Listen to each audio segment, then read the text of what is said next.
Hello, this is Rumor, and I am here to do a VR to Rachele at Amethyst Ascension and her tag, When the Tarot Asks. I thought this was quite a fun concept. The spin that Rachele's putting on this is that this is the deck interviewing you, in this case, me.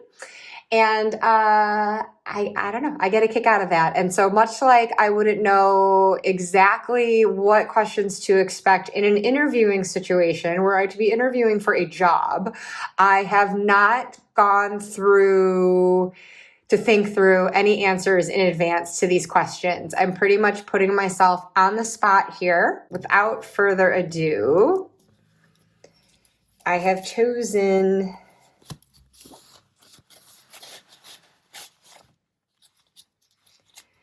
the Hush Tarot. So let's get to it. So Hush Tarot is asking me what drew me to it to begin with. Well, this aesthetic. I love the earth tones. I love the sort of vintage quality to it, gothic quality.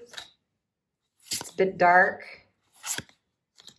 And yeah, it's gorgeous. It looks like illustrations for an old literary storybook of gothic fiction.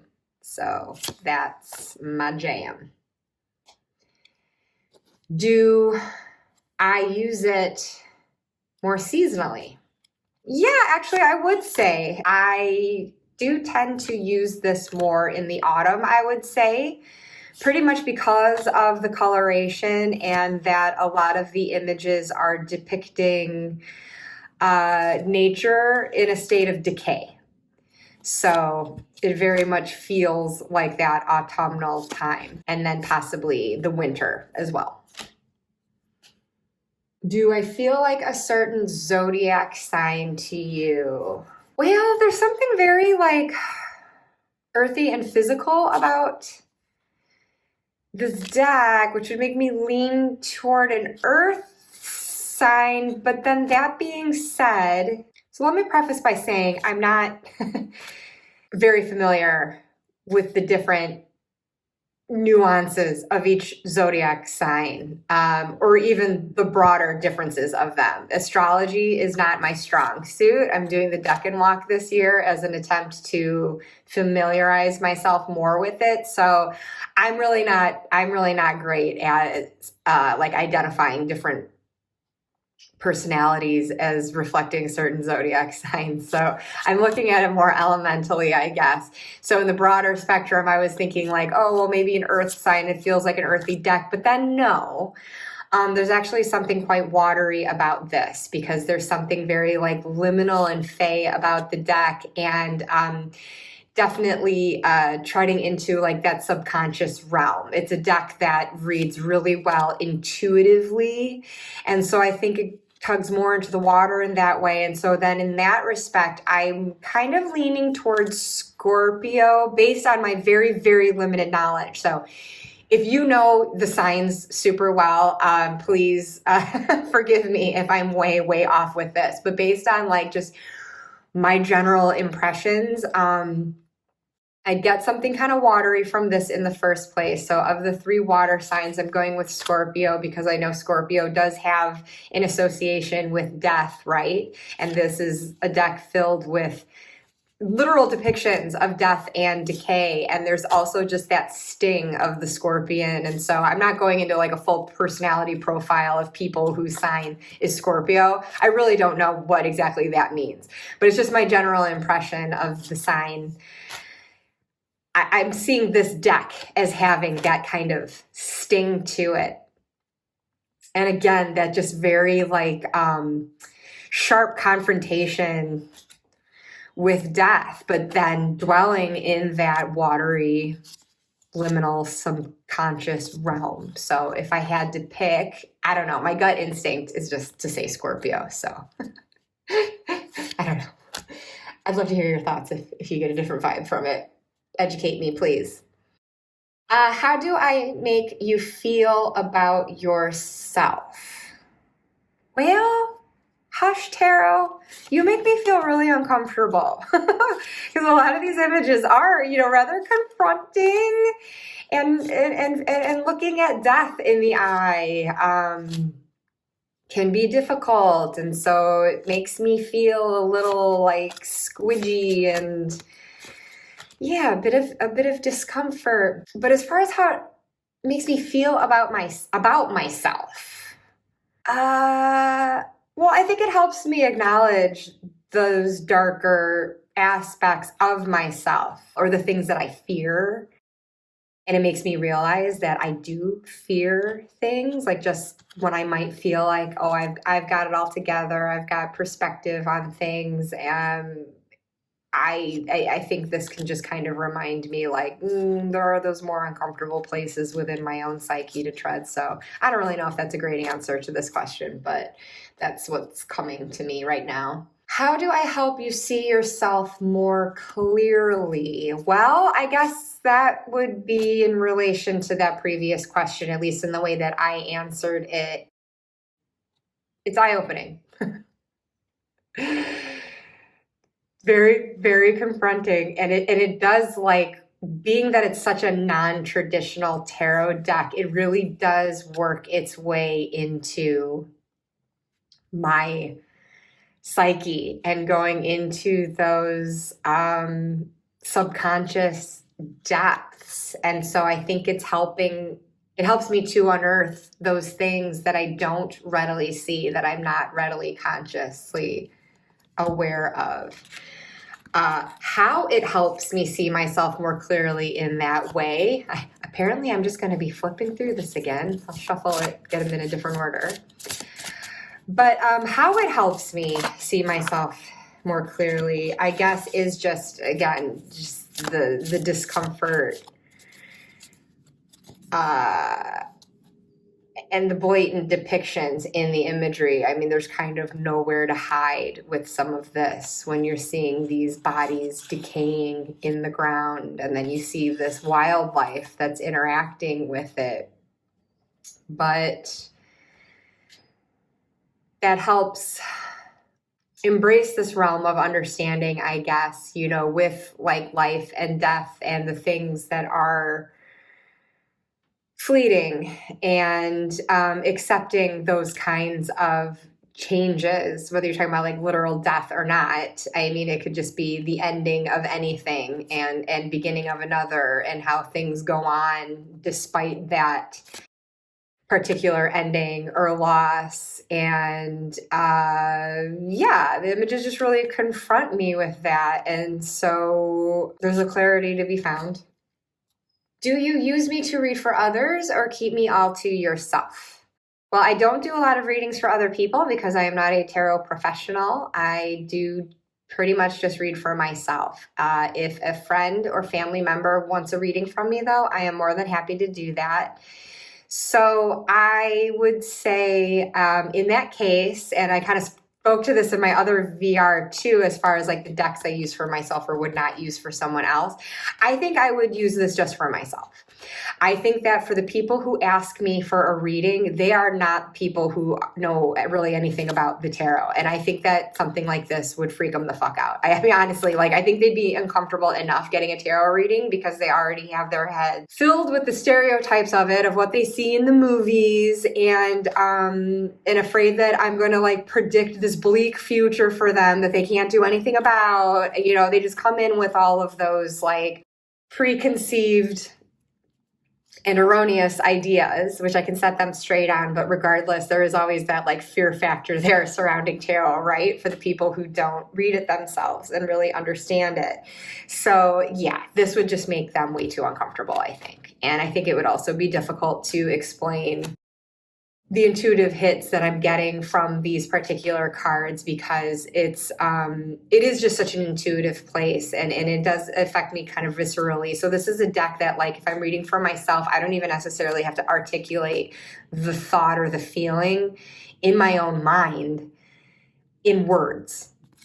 It can be left to just more of a feeling, a gut instinct that gives me my message. And that might be hard to impart to someone else. A more skilled reader could probably do that more successfully, but I think this is a deck just best kept to myself.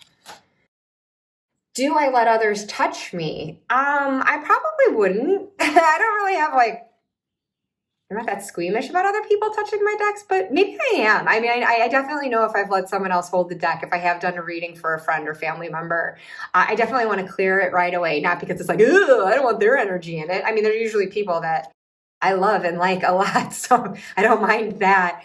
But I am very territorial, like mine.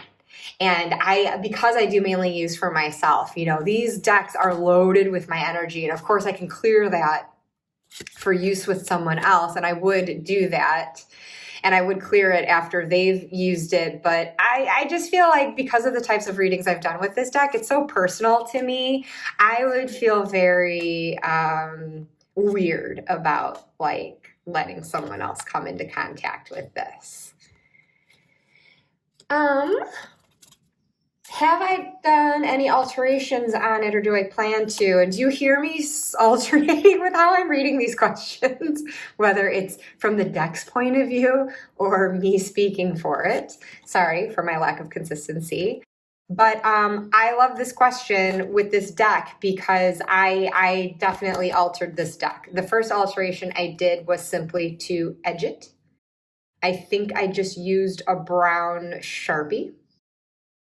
But the more recent alteration I did on this deck, and I did a whole video on it, which I'll link below, inspired by Julie at Peekaboo Rose, who did a reimagining of the Hush Tarot, and I copied her technique for it too. Taking a gold marker and coloring over the existing titles, and then writing my own in. So I went through the deck myself, and my video shares my process, just like Julie's had shared hers, for why I reimagined certain cards as other things. Like this, for example, I can't remember what this card was originally supposed to be. It was of the Swords suit, but whatever it was before, I made it the Queen of Swords. I made this card the Emperor card, and I'm pretty sure... No, I don't remember what it was originally. Wow, it's been a while since I've worked with them with their original titles. But I did find with this deck that I was using it almost more as an oracle deck and ignoring the titles, because they really weren't jiving with me with the traditional meanings. And seeing Julie go through her deck and find cards that actually fit better as far as her interpretation of them and how she uses the deck, I just that blew my mind. And I had the best time going through this exercise, and I highly recommend it if you've ever considered it for any deck. If there's anything where it's not quite working for you, to go through it to that extent and that comprehensively, revisualize it and turn it into a deck that does work for you, it's absolutely worth it. And most of the choices in this deck I'm on board with. Most of these cards I did not touch. But there were certain ones, I made this a page where I'm pretty sure it was just a numbered card for the swords, but I actually changed suits. There were major arcana cards that I switched to minor arcana. There were minors that I switched to majors. And now it just makes so much more sense to me in terms of how I approach the tarot and how I interpret a certain card. And then that being said, it's still the way this artwork is, they're still bringing their own layer of meaning into it. It's not completely wedging it into this, taking a non-traditional deck and forcing it to be traditional. It's still definitely able to still be its own thing and bring its own insights and meanings to the table. but now it's just within a framework that I can work with so much better because I just understand it better. So yeah, I'm so grateful to Julie for that video and inspiring me to do this for myself. So I encourage you to check out her video as well, because it's fun to see like where we had some similar thoughts on cards, but some were different, but it didn't make either one of us wrong. It's a completely personal, subjective thing. And so it's fascinating. Really cool. So anyways, how best have you bonded with me? That was the key to me bonding with this deck. I had felt like I had a good relationship with it before, but it really wasn't until I did that reimagining and changing the order of this deck to suit my personal needs that I really bonded. So yeah, I feel very tightly bonded to it too. That was such a personal, subjective experience. So yeah, it's great. How well can you shuffle me? Well enough. I wouldn't say this is like my favorite card stock, but I don't hate it. I think it's nice. Like I think it feels like a nice quality. Of course, I had to lay these out in a way that's making it so difficult to gather them back into the deck. Okay, here we go. So, as you saw me do before, I will like overhand, but I do a mix of like overhand and riffling. So I think it riffles fine. I don't riffle like most people do. I'm a corner shuffler and I don't bridge it. So I couldn't speak as far as that. Like maybe it would be kind of stiff. I've never been good with bridging, so I would struggle with that with any deck. So, but for me, that's fine. You know, it feels like very sturdy. It is a little stiffer. So I could see maybe some riffler shufflers maybe not caring for it. And one thing I will say is like for the overhand, it's very slippery. So it's easy for the cards to just kind of slip away from me. But there you go. But I mean, I'm managing it well enough, as you can see. Does my size help or hinder you? I don't know. I'm indifferent about it, I guess. I don't see where it like particularly helps other than in that it doesn't hinder me. So I'll just leave it at that. I don't have let's see. Well, I guess I do. I was going to say I didn't have like a standard tarot size, but I've got my, I've got my RWS Centennial here. So let's compare. So the Hush is a little wider than that and a little shorter. So I guess sometimes when it is like taller and narrower, that can be more comfortable versus cards that go wider. But I mean, it doesn't really bother me with the Hush. It's not like obscenely out of proportion in width. So yeah, I don't really think of it. And I don't really find that hinders me in any way. And I think it's a nice size for being able to see the detailing of the artwork, but without going to like huge oracle size. Like you can still see it well enough on here, but yeah, I don't know. It's all right. Do you get excited or turned off by my card stock? Oh, I guess I just kind of spoke to that. I don't get excited about it. And the one thing that does turn me off is the fact that it's slippery. So yeah, slight turn off. Not enough though that it like upsets me and it makes me not want to work with it. But I don't think that there's anything about the cardstock that makes me excited to work with it either, other than the fact that I just do love like the durable feel of it. But I don't know the specifics of cardstock to get into more detail than that, other than what my own sensory experience is with it. But it is like, I like that it's, you know, matte and smooth. How do you use me? So I guess I gave it away before that I do tend to use this for shadow work. And yeah, I like to use it often, like in the autumn when I typically pull it out. But again, I feel like it's one I could pull out anytime too. I don't know if I said that before, but I do feel that way. I think you could use this all year round. But I like pairing it with the oak, ash, and thorn because of the woodland animal. As it's all humans that are showing up now as I'm saying that, but I mean, we have a largely, it's largely animals populating the deck and some dead people and some alive people. Yeah. But anyway, it's just like a general like woodland aesthetic.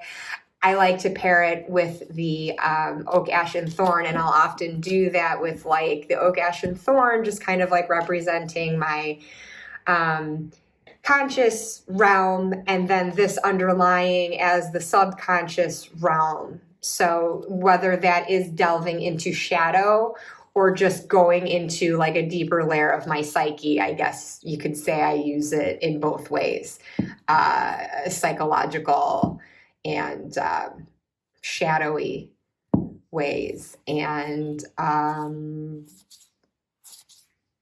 yeah. Do I feel another entity speaking through this deck? In a way, not literally. I don't think that there's like a spirit that communicates to me through it, but just so far as I personify my decks, I do feel like it has its own voice. Like there's something otherworldly about it that comes through that can give that feeling of another being speaking to me. But I've never interpreted it as something actually talking to me through it that way, that it's just more the voice of the deck itself. Do you set the scene when using me, like candles, incense, music? Nah. I can see where that would probably be nice. But no, I just use it. I set the scene for any reading that I do. Typically, if I'm sitting at my table here, I've shared this before, where I have these like crystals on either side where I'll hold them and breathe and kind of in my mind recite a sort of incantation prior to a reading that sets the scene. But I do that for every reading, no matter how mundane or spiritual and heavy it is, no matter what deck it is. So yeah, that's not particular to this deck. I don't do anything special. Do you associate me with a deity or use me devotionally? No. I just use it in the sense that I've said before. Do you see me as a friend or tool or both? I think both. I think especially after we bonded through the reimagining and reordering of the deck, friend, but also tool. Do you see me in an everyday kind of way or once in a while? Definitely once in a while. It's a certain mood, it's a certain voice that I am only going to seek for certain questions at certain times. It's definitely a deck I want to feel in the mood for, or if I just know it's the best one to answer a certain type of question. Do you feel seen when we talk? Yeah. Do I feel seen? Yeah, I do. This is one of those decks that like really again, you feel it so intuitively. So I feel like it communicates to me in a way it knows I am going to understand it. And especially, again, after doing the resequencing of it, it's making that much more sense to me. So now, like, I've personalized it in that way that, like, many of these cards are now speaking more directly to me in the way that I understand them than previously.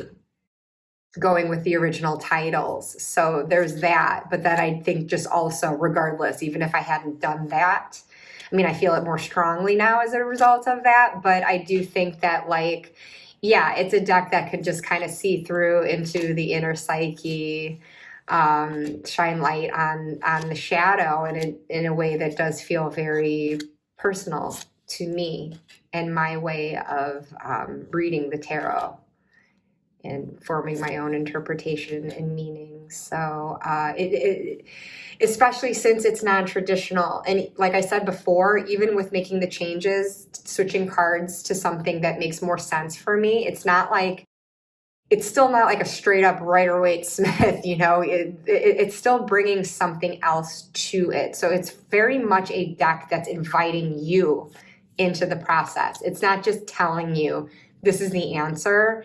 It is an invitation to make your own meaning. And so in that regard, yeah, absolutely, I feel seen by it. Does my art speak to you in a special way? Certainly. It is just so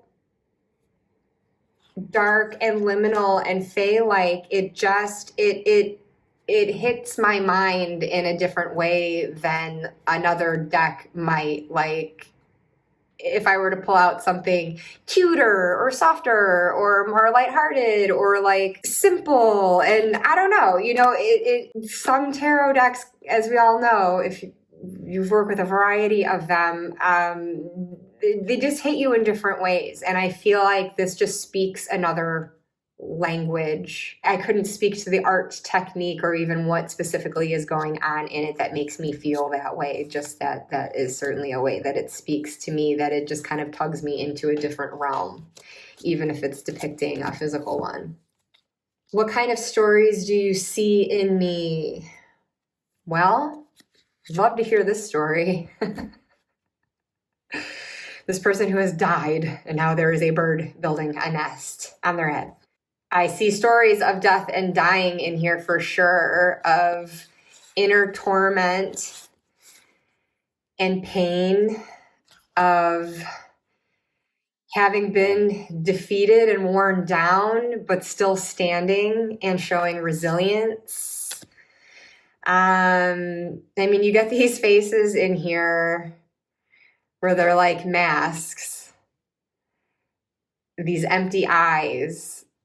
So this person's not telling the story to me anymore, but now these animals that are chancing upon this face are communicating something. Like, what must they be thinking of that? What do they think that is? And then who was this person? What was their existence all about? How has this come about? Was this a person, or is this just an elaborate porcelain mask? Every card has its own story. Like, what happened here? I've re-envisioned this card as the star going on an interpretation that perhaps this person has seen these crows that were struggling, and they're coming to detangle them and save them. But this could also be the person who's put them in that situation. Like, what's happened here? What's going on? Did this person cause it, or are they here to the rescue? So every picture has so much going on in it that just invites you in. It is a story in and of itself. So that's just an example of some that I've seen in it. Did I come with a guidebook? If so, do you like it or use it with me? This did come with a guidebook, and I'd be lying if I said I never used it. But generally, I didn't. Because I was seeing this like kind of mismatch between artwork and traditional meanings, I just didn't. I guess the guidebook could give some insight into where it was going with its interpretation, but I just found that sometimes I'm more curious about that than others. It's weird, with different decks, I'm more interested in why an artist made a choice. With this one, for some reason, I really did just want to make this my own and make of it what I saw in it. And especially now that I have changed the titles on some of the cards, now there's really going to be a mismatch between these and the guidebook. So I've rendered it somewhat useless to me as far as all the cards that I changed, which was substantial. I'm forgetting now. I forget how many I ultimately ended up changing. But at any rate, even before that, though, I felt like I just wanted to use it intuitively. So next question. Do I have any add-ons or special system that makes me stand out? No add-ons and no special system. This was definitely trying to accommodate the traditional RWS, but it ultimately doesn't. I'm not the only one to say it. And that's what's special about it. That has made this deck unusable for some people, I think, because it's so different.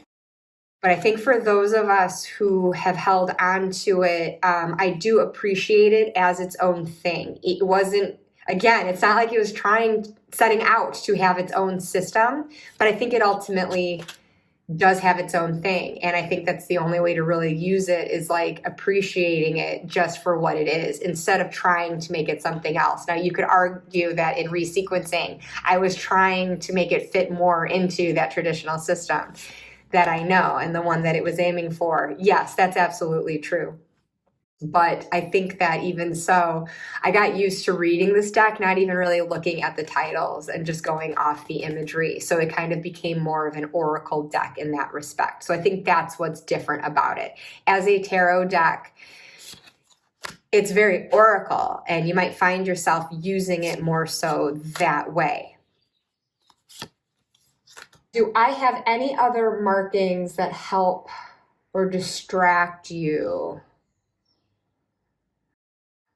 I think the only thing that distracted me were just titles that really didn't fit the artwork for me and how I personally saw those cards. And even with my resequencing, I only had X amount of cards to pick from, and short of going in and altering the actual artwork myself, it's not like I could make it directly a match myself. I can only modify that so much. So, I mean, there are going to be those things that do distract me from what the card is supposed to mean. And again, that's when I need to let go of the traditional tarot structure of it and just go more intuitive and more oracle with it. Would I recommend this deck to a beginner, and why? No. For all above said reasons, I would absolutely not recommend this to a beginner, because some of the cards you can glean some traditional meaning, but again, I had to reorder the deck like Julie to get it to make more sense for myself. And even then, some of these cards are a stretch. You're not going to see the traditional symbolism that you do in a deck. Like, I just think it's great to just go back to the basics, go to the original RWS or the Thoth or the Marseille, like whatever system of tarot you're choosing to learn.